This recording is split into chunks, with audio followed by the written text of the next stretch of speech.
ജയേന്ദ്രൻ, ഈ ഹിന്ദു ഐക്യവേദി എന്ന് പറയുന്ന ഒരു സംഘപരിവാർ സംഘടനയാണെന്നാണ് എൻ്റെ വിശ്വാസം, അല്ലെങ്കിൽ തിരുത്തണം.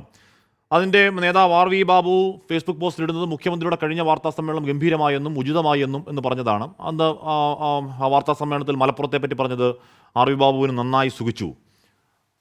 ഇന്നിപ്പോൾ അൻവറിൻ്റെ വാർത്താ സമ്മേളനം. BJP ഇപ്പോൾ നിൽക്കുന്നത് അൻവറിനൊപ്പമാണോ മുഖ്യമന്ത്രിക്കൊപ്പമാണോ ശ്രീ TP ജയേന്ദ്രൻ?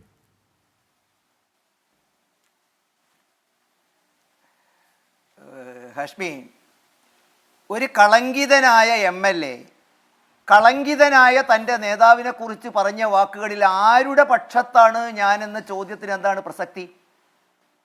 നോക്കൂ, ഇവിടെ ഹാഷ്മിയെപ്പോലും ആകുലപ്പെടുത്തുന്നത് RSS ബന്ധമാണ്.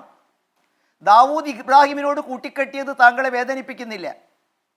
അദ്ദേഹത്തെ സ്വർണ്ണക്കള്ളക്കടത്ത് കേസിലെ പങ്കാളിയാക്കി പറഞ്ഞതും താങ്കളെ വേദനിപ്പിക്കുന്നില്ല. ഇവിടെ നമ്മളെയൊക്കെ വേദനിപ്പിക്കുന്നത് എന്താണ്? RSSുമായി പലർക്കുള്ള ബന്ധമാണ്. ഒരു സഖാവ് പ്രയോഗിച്ച വാക്കെന്താണ്? RSSന്റെ തിണ്ണനിരങ്ങൽ എന്നാണ്. സർ, അത് തിണ്ണനിരങ്ങലാണെങ്കിൽ എമ്മിൻ്റെ സാന്നിധ്യത്തിൽ തിണ്ണനിരങ്ങാൻ ആദ്യം പോയത് കേരളത്തിലെ മുഖ്യമന്ത്രിയാണ്. ഞാൻ ഒരു കാര്യം വളരെ വ്യക്തമായിട്ട് ഇവിടെ പറയാൻ ആഗ്രഹിക്കുന്നു. ഹാഷ്മി, ചെറുപ്പകാലം മുതൽ നിങ്ങൾ വ്യക്തിപരമായിട്ടല്ല, നിരവധി ചെറുപ്പക്കാർ തങ്ങളുടെ ജീവിതത്തിൻ്റെ നല്ല കാലം മുഴുവൻ എതിർത്ത രാഷ്ട്രീയ സ്വയംസേവക സംഘം ഇന്ന് ആ പ്രസ്ഥാനത്തിൻ്റെ പ്രസക്തത്തിലേക്ക് കേരളത്തിലെ ഭരിച്ചവരും കേരളത്തെ എതിർക്കുന്നവരും പ്രതിപക്ഷത്തിരിക്കുന്നവരും എത്തിച്ചേരുന്നുണ്ടെങ്കിൽ ആ പ്രസ്ഥാനത്തിൻ്റെ പ്രത്യയശാസ്ത്രത്തിലെ നേതാക്കന്മാരെ മഹാത്മാഗാന്ധി മുതൽ VD സതീശൻ വരെയുള്ള ആളുകൾ കണ്ടിട്ടുണ്ടെങ്കിൽ, മുൻ രാഷ്ട്രപതിമാർ പോയി കണ്ടിട്ടുണ്ടെങ്കിൽ, ഈ 2000 ആണ്ടിൻ്റെ ആ ഉത്തര ധ്രുവത്തിൽ എത്തി നിൽക്കുമ്പോൾ ലോകമാസകലം ആ പ്രത്യയശാസ്ത്രത്തിന് പ്രസക്തി വർദ്ധിക്കുന്നതിനെ തള്ളിക്കളയാൻ കഴിയുന്നില്ല എന്നുള്ളതല്ലേ. ഇനിയിപ്പം നമ്മൾ പറയുന്നത് പൂരം കലക്കലിലേക്കാണ് നമ്മുടെ ചർച്ച എത്തുന്നത്. ഞാൻ രാജു P. നായർ ഒറ്റ ചോദ്യമേ ചോദിക്കുന്നുള്ളൂ. അല്ല, KPCC ഒരു ഉപസമിതിയെ നിശ്ചയിച്ച് ആ തൃശ്ശൂരിലെ തോൽവിയെക്കുറിച്ച് പഠിക്കാൻ വേണ്ടിയിട്ട് 5 മാസം എടുത്ത് പഠിച്ച റിപ്പോർട്ടിൻ്റെ പത്രമാധ്യമങ്ങൾ പുറത്തു വന്ന റിപ്പോർട്ട് നമ്മുടെ മുമ്പിലുണ്ട്, അറിവ് നമുക്കുണ്ട്.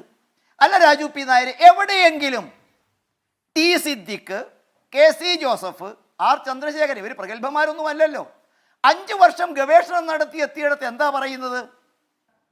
പ്രതാപന്റെ അസാന്നിധ്യം, തിരിച്ചുപോക്ക്, തൃശ്ശൂർ DCCയുടെ കൊള്ളരുതായ്മ, ആ കൊള്ളരുതായ്മയിൽ തൻ്റെ സേവന പ്രവർത്തനങ്ങളുമായി സുരേഷ് ഗോപി വർഷങ്ങൾക്ക് മുമ്പ് പ്രവർത്തനത്തിനിറങ്ങി. ഒന്നും കൂടി പറഞ്ഞു, നിങ്ങളിപ്പോൾ ആവർത്തിച്ച RSS CPM ബാന്ധവം. Raju P. Nair, ഒറ്റ ചോദ്യം, ഒരു പ്രമേയം കേരള പ്രദേശ് കോൺഗ്രസ് കമ്മിറ്റി പാസ്സാക്കുമോ? ഇങ്ങനെ RSSുമായി ബന്ധമുള്ള അവരുടെ ദേശീയ പാർട്ടി പദവി നിന്ന് നിലനിർത്താൻ സഹായിച്ച CPMനെ സഹായിച്ച കോൺഗ്രസിൻ്റെ ഇന്ത്യ മുന്നണിയിൽ നിന്നും CPMനെ മാറ്റി നിർത്താൻ നിങ്ങൾ തയ്യാറാണ് എന്ന് പറയാൻ നിങ്ങൾ തയ്യാറാകുമോ? പകരം ഇന്ന് അൻവർ സൂചിപ്പിച്ച കാര്യങ്ങൾ എന്താണ്?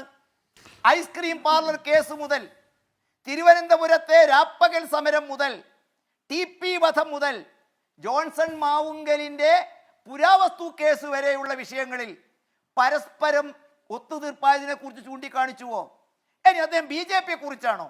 കേരളത്തിലെ സർവ്വസന്നാഹമുള്ള ഒരു മന്ത്രിസഭയുണ്ടല്ലോ, അന്വേഷിക്കട്ടെ. ഞങ്ങൾ ഇക്കാര്യം ഉറപ്പിച്ചു പറയുന്നു.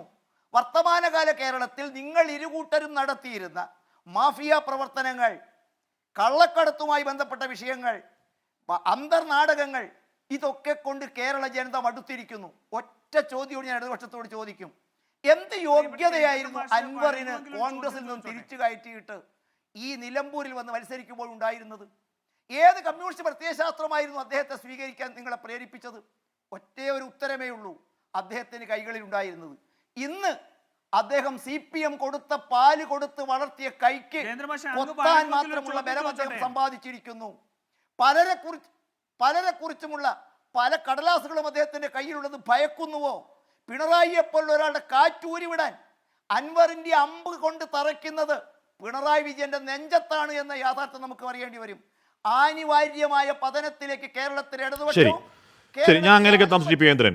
ഞാൻ താങ്കൾ ഏത് പക്ഷത്താണെന്ന് ചോദിക്കാനുള്ള കാരണം, അങ്ങയുടെ സഹസംഘടന അല്ലെങ്കിൽ അങ്ങയുടെ സഹോദര സംഘടനയുടെ ഇവിടുത്തെ സംസ്ഥാന അധ്യക്ഷൻ പിണറായി P. അൻവർ നേർക്കുന്ന നിൽപ്പിൽ ആർ വി ബാബു പിടിക്കുന്ന പക്ഷം പിണറായി പക്ഷമാണ്. അതുകൊണ്ടാണ് ഞാൻ അങ്ങോട്ട് ഞാൻ രാജിപ്പിക്കാം. ഞാൻ അങ്ങനെയൊക്കെ എത്താം. ശ്രീ ആനന്ദ് കൊച്ചുകൂടി ഇവിടെ JC തോമസ് പറയുന്നു. ശരി, ഞാൻ രാജു